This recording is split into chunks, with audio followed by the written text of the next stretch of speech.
One of the things that I think we should have a conversation about is that there's really like a spectrum. Meditation is not a thing. It's not even a one individual practice. It's a whole spectrum of possible practices that take you deeper from the surface of things towards the heart of the matter. And you know, even reading a book is a kind of meditation uh, because you're focusing on a voice that is not your own, a voice that comes from somewhere else. And if you're reading sacred text, which I recommend, I'm reading a text from the 14th century right now in the morning. Uh, it's even stronger. So there's a whole spectrum between reading the newspaper, which is a little form of meditation because you're moving yourself out of your self center and hearing another voice. So we have a wide range of things in meditation, and then with contemplation, it's the very end of the high end of it, because in contemplation there's no words used. It's how you can actually, you have no real uh, focus there, you see, as opposed to most other kinds of meditation, which you're focused on your breath, you're focused on a mantra, even a mindfulness, which is a terrific form of meditation. You're focused, you're doing what you're doing when you're doing it. That's a beautiful kind of meditation. When you're washing the dish, you're just washing the dish. You're not washing the dish and doing anything else, you see. So that's great 24/7, 365 kind of, informal meditation. Just to think about that for a minute, to do what you're doing while you're doing it fully, that's beautiful. When I mentioned contemplation is meditation, but not every kind of meditation is contemplation. It's sort of like I took uh, a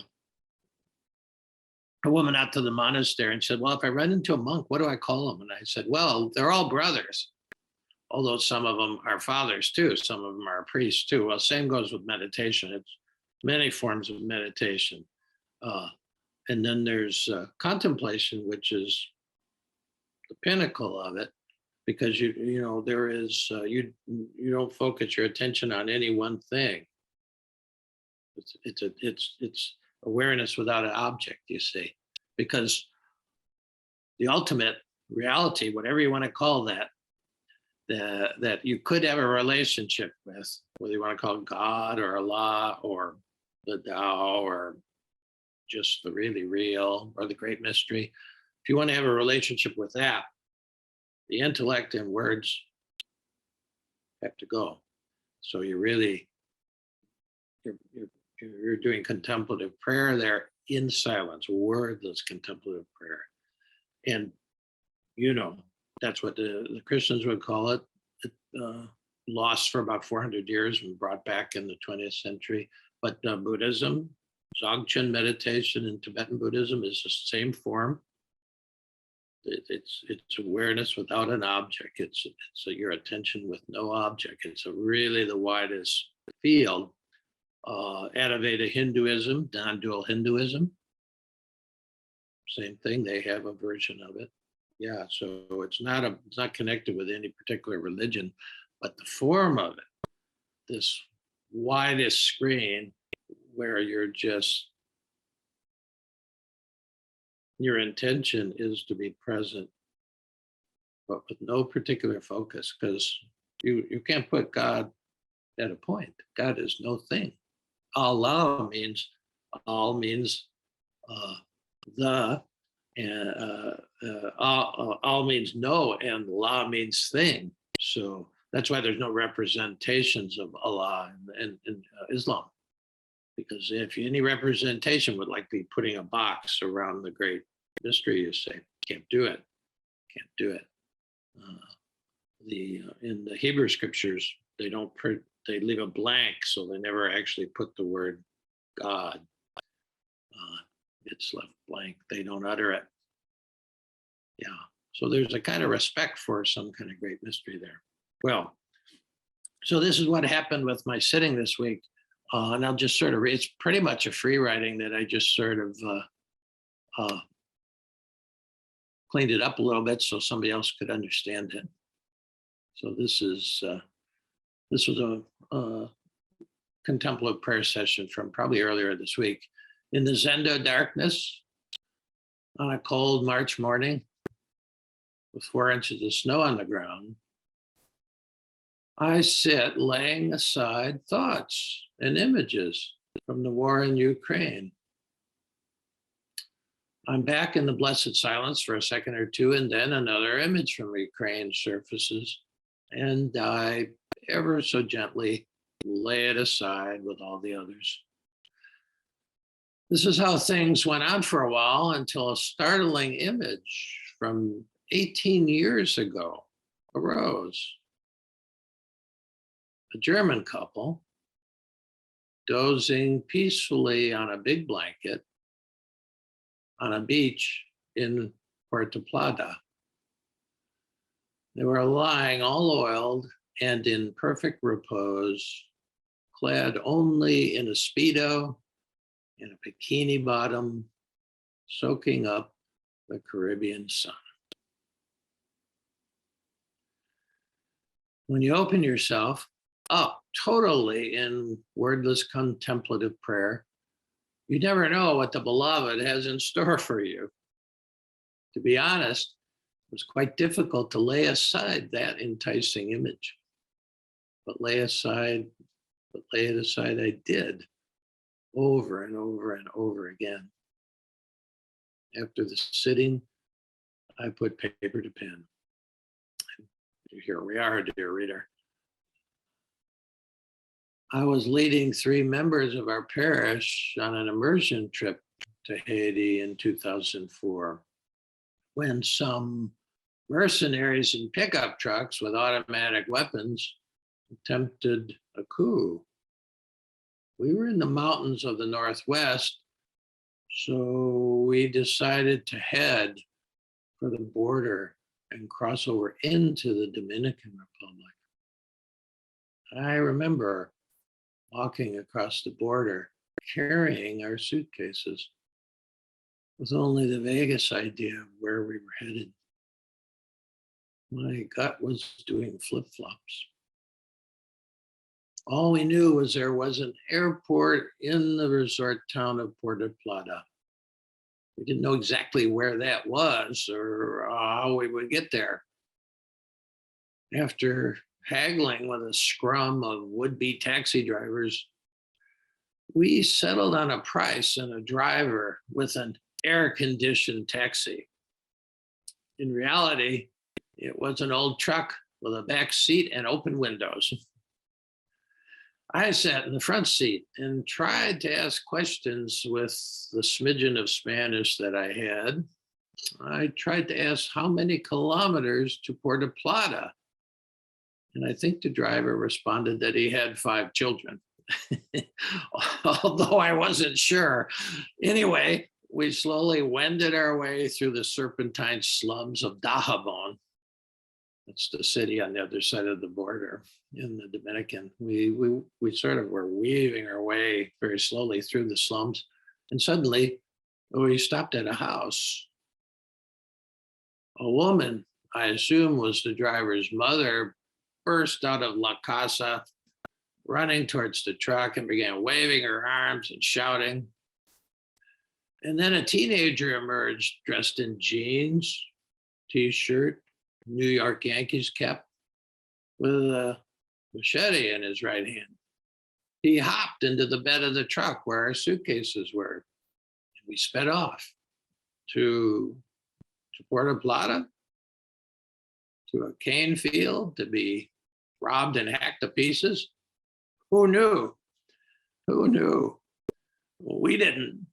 The looks on the faces of the 3 in the back seat were just, their eyes were like silver dollars. Like, what is this? The driver smoked for the entire journey And he would put his cigarette out the window, and then the sparks would come through the back seat, so they were dodging that. Plus, he played the same Dominican compa cassette for the whole trip. Who knew? Who knew where we were going to end up? Who knew that we'd end up hours and gallons of cortisol later in a gorgeous seaside resort filled with mostly Dutch and German vacationers? Who knew that I would wander down to the beach, just trying to let go of the insanity of the coup, only to be jerked free and clear of it by meeting this Edenic couple, simply bathing in the sun? Who knew? Who knows? Yet somehow, this image from so long ago seems like a perfect icon to nourish contemplative practice in a time of war and needless suffering. Simply sunbathing with as little between you and the beloved as possible can dissolve borders between enemies.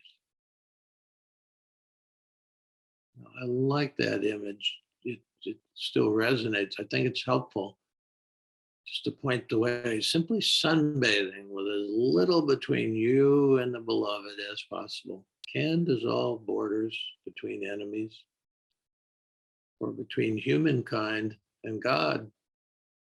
There is no between. Or between humankind and God, there is no between. Yeah. Let's pull and tease out a few parts of that. You know, part of what I was letting go in that meditation was when that image came up that I from 18 years ago. Right away, my left brain started saying, "Well, what the hell is this doing here? Why did this come up?" You know, and that happens when you do sitting. Something unrelated comes up, or something really interesting comes up. Maybe it's an insight, or maybe it seems like a real message or something. Well, isn't that what we're sitting for? Well, not in this kind of sitting. But anyway, so I was laying aside that too. But then that image kept coming back. That image of this two Germans lying on the beach, just soaking it up with very little between them and the sun. Yeah, the minimum. Yeah, that image. And kept letting it go. But my practice it was Merton's practice too, and I really got to thank Merton for this. After he sat letting everything go, all the boundaries, because any word or image, no matter profound, whatever, is a kind of boundary but between you and ultimate reality, you and God, you and the Holy One. I like the word beloved. It's my favorite word for the great mystery, is just the beloved. Well, it would be between there. It'd be something in the way. And so that's the idea of you just gently, you don't try to get rid of it. You don't really, at least my view is, you don't even aspire to have an empty mind, like a totally calm lake or some image like that, because constantly things are coming and going during the sitting. What you're practicing is moving them aside, detaching from them for 20 minutes, like we'll sit in a little bit, 20 minutes, you're just detaching from them. Same. And being Lent, which is a special time, at least in the Christian church, for what they call prayer and fasting. Well, in this form of a contemplation, prayer is fasting. You're giving up the words. You're moving them aside. It's like, you got your hand on that piece of chocolate cake, and then you say, "Oh yeah," and then you just lay it aside. For Sunday, which we used to do, you could eat chocolate cake on Sunday. Well, this is all right, but it's really small time, because the really things we're addicted to are our own thoughts, aren't they? our own images, our own understanding, our own worldview. So if you can put that aside, boy, that's real fasting. And that's real prayer too. That's the deepest form of prayer or contemplative prayer or the deepest form of meditation in any of the traditions. When you can fast from your own thoughts for 20 minutes. Yeah.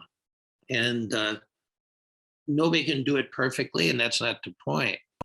Uh, you will get distracted, and all of a sudden you're riding I was riding a train of thought about getting to the Dominican Republic and getting to this place, and then I'd have to drop it and go back to the empty screen, even if only for a split second before the next image or the next thought. That's the kind of fasting we're doing in this kind of meditation. We want nothing but the big picture here. Another word for maybe the great reality, the big picture, the big view. Some of you are reading a Tibetan Book of Living and Dying by Sago Rinpoche with Linda Rand's great book, but he always talks about the view. What is your view? And when you're letting go of your thoughts, you're letting go of the center being in yourself, you see, even if only for a second or two. And over time, and I mean time, I'm talking years and decades, gradually you're not so self-centered, you see. It starts to transform you. And so it's a real long-term thing. We don't just do it for 40 days of Lent. 40 was just a biblical terminology for as long as it takes. And I'll tell you, how long will this take? Your whole life. The Tibetans do make a kind of grand offer. They said, well, if you really practice like this kind of meditation, guarantee you that you'll be transformed in 15 lifetimes or less, which was a big offer when, in the Indian Buddhism there, they said you would have to go for untold kalpa and kalpas of years before you ever got, had actually transcended. So 15 lifetimes is the fast track. And this is good to listen to because, you don't despair, saying, oh, well, I'm 72. What do I have? 10 years, 1 year? When you get to the end of this incarnation, you start to feel like I got to hurry. No, you don't have to hurry. Hurry actually is the worst thing with contemplation, with contemplative prayer or meditation. Hurry is what, Merton said hurry was the worst form of violence. You could fast from hurry, Don't be in any hurry. That's why, I like the Thomas Keating, who was one of my great teachers, helped bring contemplation back from Merton brought it back from the dead because contemplation in Christianity was dead for 400 years. Merton brought it back alive. And then Thomas Keating and a couple of other monks, they actually brought it back into the living room, into the household. That's what that was all about. Keating he spent his life just trying to find a way to let people know you could do this at home. You could do this in the middle of Brooklyn or Nashville or Louisville or Bardstown. You didn't have to go to a monastery. And I think we yet have not quite felt the impact of that. What a thing that was. All right. That just gives you a sense of it. And so, if nothing else, when we hit the bell and start our 20 minutes of prayer and fasting, just if it's you're free to do anything you want in the silence, of course, especially if you have another kind of meditation practice you like. Well, go ahead, but you might want to experience this, just what it's like for 20 minutes, when you catch yourself thinking, you just sort of ever so gently lay that thought aside rather than, trying to do this. No, that's not it. It's natural to think. And then when you get hooked with a thought, just gently lay it aside, and there'll be a little bit of a big picture for a split second or two, or maybe longer. You never know. Nobody can control this kind of thing. Yeah. Okay. So we're going to shift over to contemplative mode here. Some people move their seat when this kind of thing